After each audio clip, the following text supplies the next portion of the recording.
All right, the 2022 NFL Draft is over, and we are in an empty 49ers locker room, but it won't be empty much longer because at least 9 players are coming in, 9 players from the draft. And John Lynch, general manager, you brought along some friends. I did. I brought Adam Peters, our assistant GM, and our college scouting director, Tariq Ahmad. These guys killed it this week, and throughout the whole process, proud of our staff.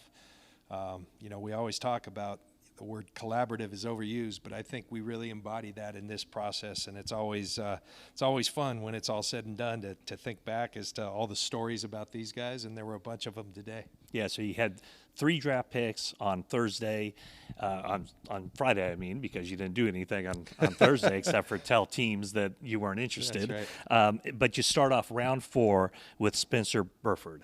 Tell me a little bit about him. Yeah, Spencer is a young man that we grew very fond of through the process. First of all, Kyle talks a lot. He's in the club. He looks like an NFL lineman. He's got some tackle flexibility along with the guard. He can slide down, we believe, and play in there. He's got very good feet, got excellent length, and is a guy that we became fond of early. We brought him out here on our 30 visit to get know the young man better, and got more and more convicted. Kind of around the league circles, didn't know if he'd last past the 3rd round, gets into the 4th, and was really a target for us. So we jumped at the opportunity, and we're excited about him. Yeah. So Adam. University of Texas, San Antonio, how does a player like this get on your radar? They're pretty new to D1 football, so they've gotten better and better as the years have gone on, and Spencer was really one of their highest recruits they've ever had. So we had a lot of scouts go through this year, and Josh Williams is the area scout. Justin Shabbat went over the top, and then Tariq, I believe, went through there as well. So we had a lot of coverage there, and then we saw him at the Senior Bowl as well. And he really impressed us when we saw him on tape, when we saw him at the Senior Bowl, and then he was the best golfer when we had him in for our 30 visits at Top Golf. Second best, but he had never golfed before, which was pretty good. So he's a natural. He's a natural athlete. That's what got me. Yeah, and so Tariq, what did you see when you look at Spencer Burford? What kind of stood out to you about him? Well, the first thing was cool going there. First time I was ever in San Antonio to go to a school visit. And the athleticism stands out right away. Great practice habits. Practices extremely hard, and you see all that natural athleticism. It was easy for everyone to get on board once they saw him. Okay, and so then in the 5th round, you go with the cornerback, Sam Womack from Toledo.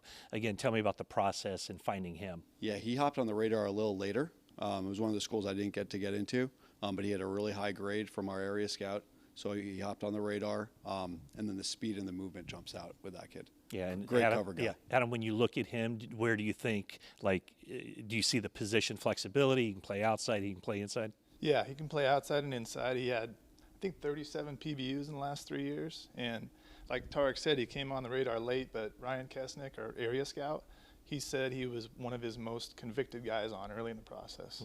And John, when you draft a guy like that, do you anticipate what people around the league are thinking about him? Because you read the publications like I do, and you don't really see his name mentioned much at all. Yeah, so you're always doing that, and it gets tougher the later it gets. The 1st round mocks, you can throw a collection. Our R&D guys spend a lot of time, basically an average of all the mocks. You throw that in with our organizational grades on them, and they come up with these crazy algorithms that gives us a likelihood of where they're going to be. That obviously gets tougher late.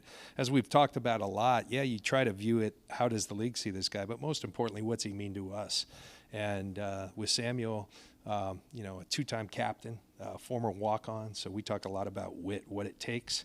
He embodies that, and then he can run, and he can cover. And so that's a prerequisite at that position. You got to be able to cover, and we think he's made of the right stuff. And Tariq saying he didn't visit a school. There's not many this guy didn't hit. I want to really highlight his efforts. He's been. I'm sure there's not a college director who's been to more places in a year, and we're very appreciative of that. So that's your first of 3 6th-round draft picks. Tell me about Nick Zakelj. Yeah, he hopped on the radar 4 years ago. So I was in there to view a different prospect a few years ago as an area scout, and they're like, hey, make sure you get a look at Zakelj. Really talented, big athlete, and at Fordham, he really stood out. So he's been on the radar. He's a guy that we knew about.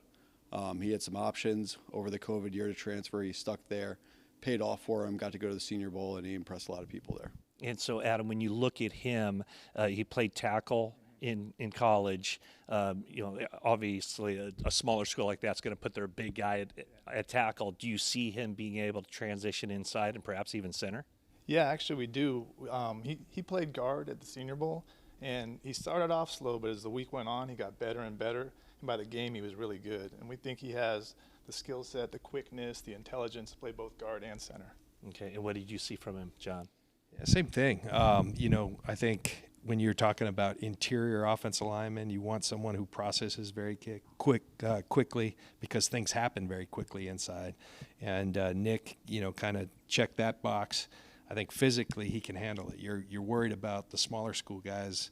It helped to be at the Senior Bowl. And as Adam said, it got better and better. He also made a position switch moving inside there.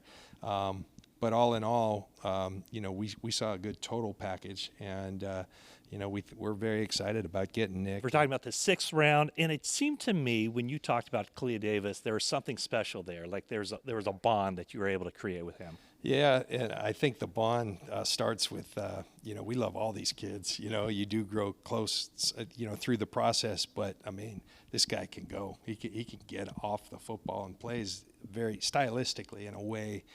It just jumps off the tape.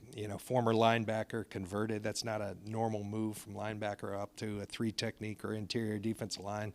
And he had the issue with the ACL. And so we knew there might be some value later in the draft. We're stacked at D-line, but we're going to keep adding them because we believe so much in that really being the engine that drives this team, especially defensively. And Khalia was just too good of a talent to pass up. And for a team where, we had some needs, but how possible is it for everybody to make it?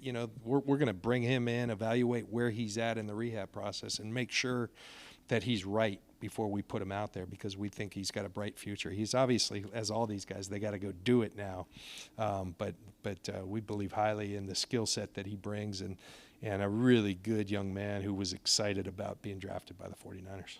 Adam, what enables a guy to transition from linebacker to nose tackle? Well, I think what stands out with him is explosiveness. You can see it jumps out on the tape. He reminded us a lot of DJ Jones and just the way he can get off the ball and penetrate and disrupt. And what we really liked about him, too, we had a talk with him at the Combine, infectious energy, and then we had him on a 30 visit, and he couldn't golf because of the ACL, but he was one of the lives of the party there, too. Yeah, and Tariq, when you look at a guy like that, how much is it, what he brings to the table as a player, but also just kind of his personality and everything around that? Yeah, he'll fit in very well in that room. It's a great room, though. We have the D-line group. He'll fit in immediately there. And then as a player, he's everything we're looking for, like AP said, from an explosive standpoint. So it's a great addition to the group. Okay, now let's go to the final of the 3 6th-round picks, the cornerback from Penn State. Yeah, Tariq, we've evaluated him the last 3 years. We always thought there was a chance he kept coming out, but then he came back partially due to an injury 1 year. But he's played a lot of football at a very high level. He's going to be ready right away from a skill set standpoint. So we're really excited to get him where we did.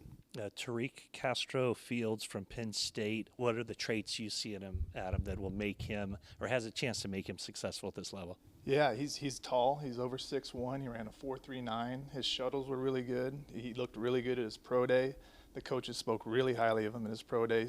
We're raving about his intelligence. So when you get that type of player with that type of experience in the 6th round, it's a pretty good bet.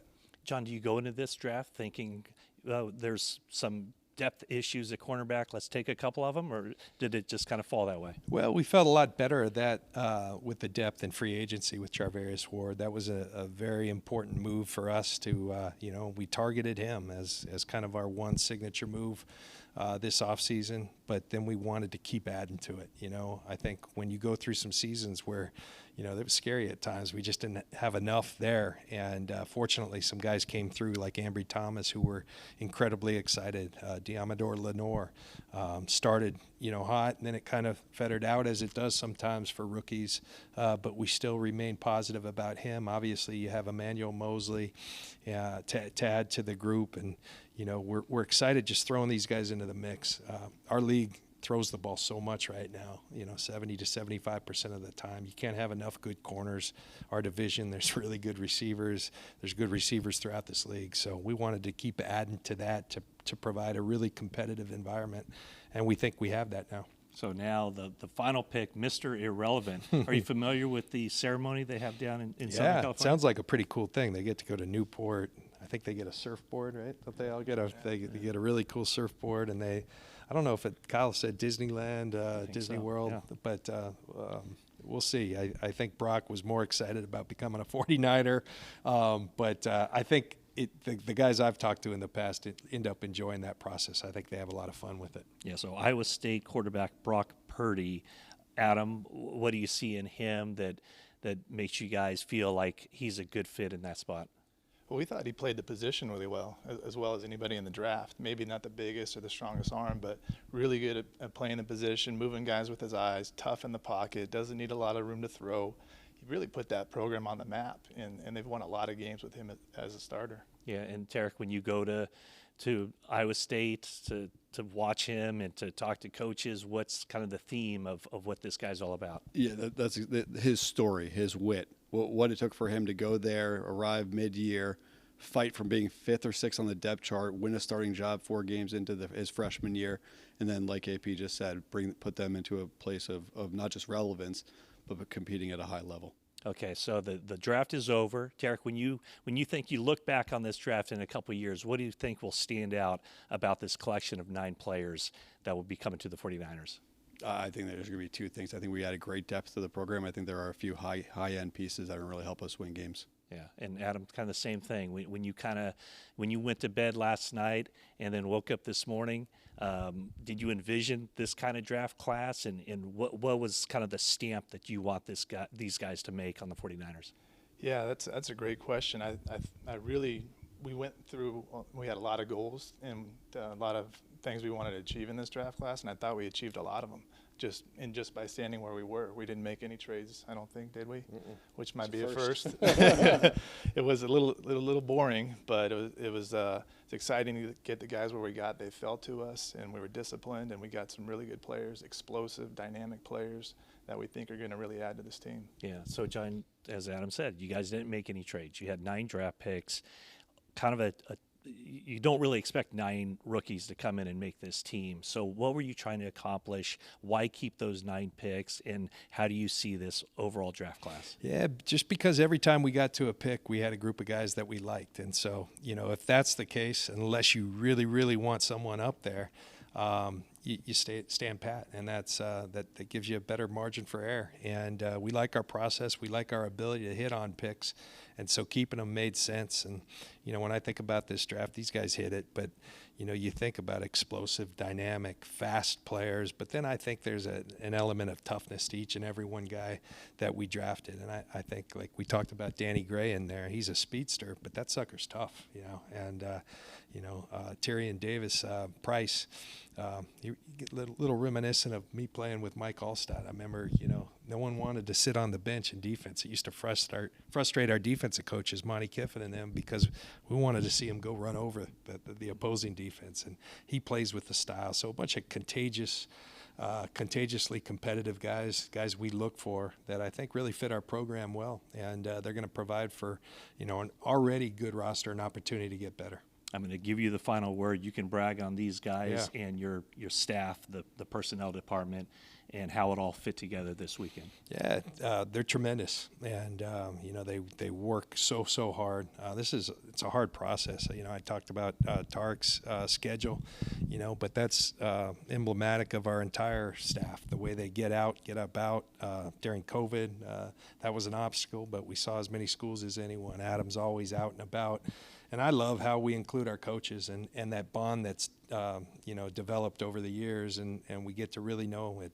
Right now they're all up there working on free agents together, and then we'll go celebrate the opportunity of getting better together. So I think right now just a lot of pride, and now we got to go to work, and we put it all out there. Now we got to go find out who we are as a team, and that process starts right away. All right, Tariq, Adam, John, thanks so much, and congratulations. Thanks a lot, Matt. Thanks, Matt.